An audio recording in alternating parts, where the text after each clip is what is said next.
Please give it up for John Urlie.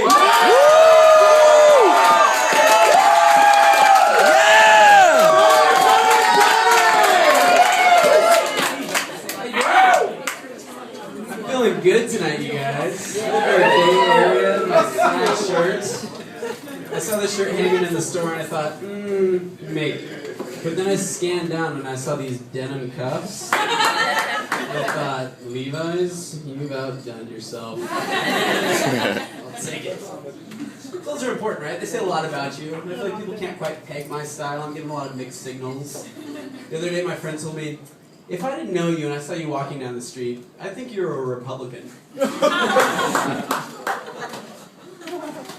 Is it the shoes? Are these Republican shoes?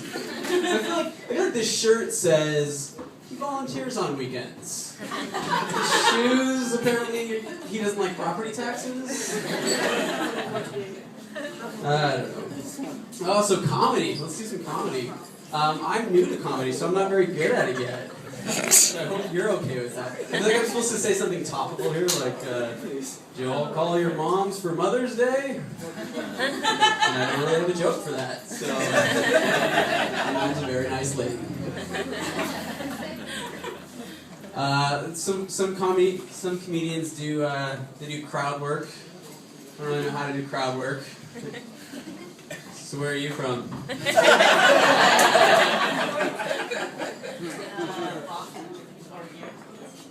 Here? Is that near San Francisco?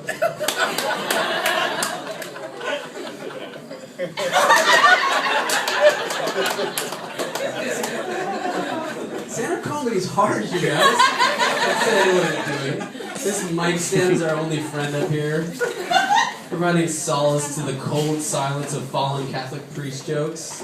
You can always tell how well a comedian is doing, too, based on the proximity to the mic stand. It's like, whoa, ma'am, I think you misunderstood. I said I'm a pharmacologist.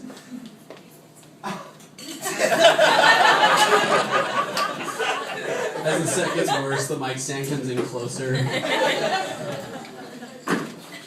I did 5 minutes of Lewinsky jokes last night. I ended up on the floor in the fetal position, hugging the mic stand and sucking my thumb. It's tough. It's hard. We're supposed to be cynical, angry drunks, too, comics. We're supposed to bring our pain to the stage. I haven't had a lot of that in my life.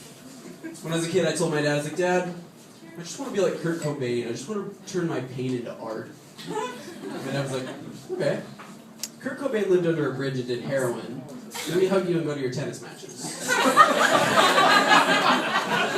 Good luck with your artistic voice. So I started looking for ways for my parents to oppress me. I'd be at dinner like, Mom and Dad, is this wild salmon or is this farm-raised salmon? I don't know. You don't know, huh? Oh, what, are you gonna hit me? You gonna hit me now? Is that it? We love you. What's wrong with you? Mom and Dad, are you staying in again tonight? You should go out and get drunk. just really do it up. Go on a real bender. So, I'm tired of being an adult, you guys. I want to be a kid again. And I feel like we're all kids, right? We're all kids, but we're trained to be adults. Like, look at the way a kid walks down the street versus an adult. You can see it right there. So as an act of defiance, I walk down the street like this.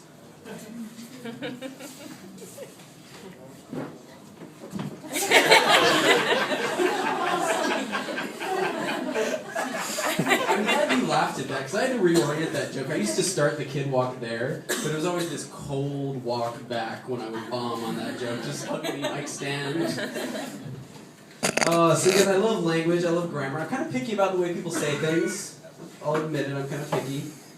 Because I feel like we don't really like pay attention to what we say. We don't say, like, we speak so passively. Like, waiters speak in the past tense. Did you want some more water? Were we all done with that? Do they train them this way? I think they do. I can see the end of an evaluation period. Well, Mark, it's the end of your first week. How do you feel? Good. We've done a great job. You've gotten rave reviews from your coworkers. You've screwed up a couple orders, but that's to be expected. Overall, bang up job. I do want to talk to you about your tenses. The tenses? Yeah, Mark, we clearly asked you to speak in the past tense and treat me. No, I have been speaking in the past tense. Mark, that's present perfect.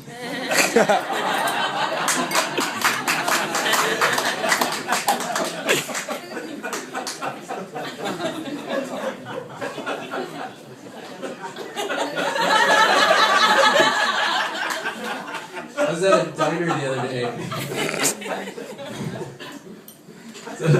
other day. I think my friends and I saw some waitress go crazy after 60 years of speaking in the past tense. She came up to us. My name was Mel. I was going to be your server. We had a delicious sloppy and special. I hope you enjoyed your meal. Goodbye. Order up!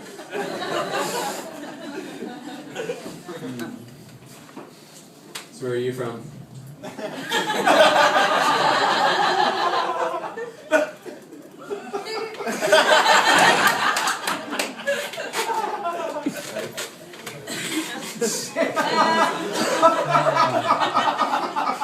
So, my apartment has paper-thin walls. I live up in Berkeley. And I was out drinking with my friends the other night. We closed down a bar. No big deal.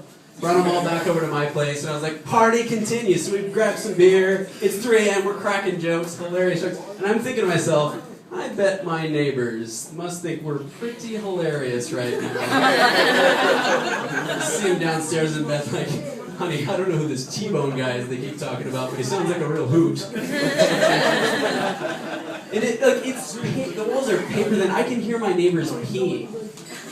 And I think, if I can hear my neighbors peeing, can they tell that I pee sitting down?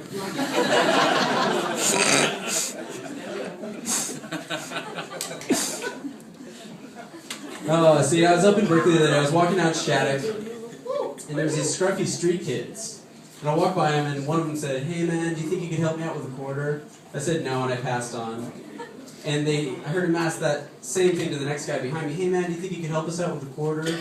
And that's like nails on a chalkboard to me, because I'm a fundraiser, and that is not how you ask for money, right? We teach people to ask us something. In fact, you don't even ask, you tell. So I walked over to him, and I was like, hey guys, I'm going to give you some advice. You're not going to get any money that way. You got to be more assumptive. You just got to say, hey man, help me out with $1. Now one of them was like, oh, we're going to take advice from Mr. Republican Shoes over here. But one of them tried it, and he got $1.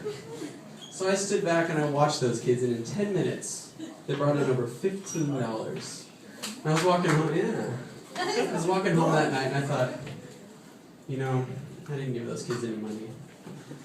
I taught them to fish.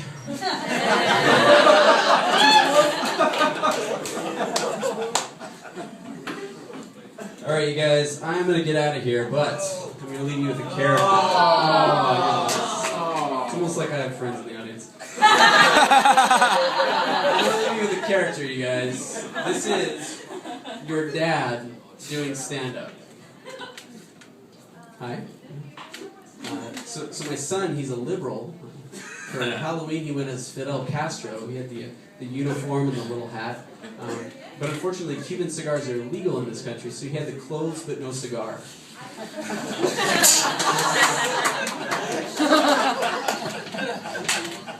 No, my son, he's a good kid, though. He's a good kid. When I was drinking with him and his friends the other day, I can't keep up like I used to, especially beer. Start to talk funny. After my second beer, I get a yeast inflection.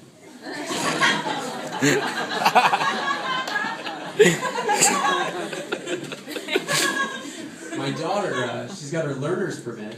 I was teaching her to parallel park the other day, or as I like to call it, Parks and Rec. It's a program you watch. So. Thank you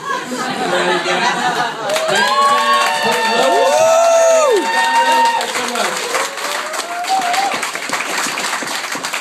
One more time, please, for John Urlie.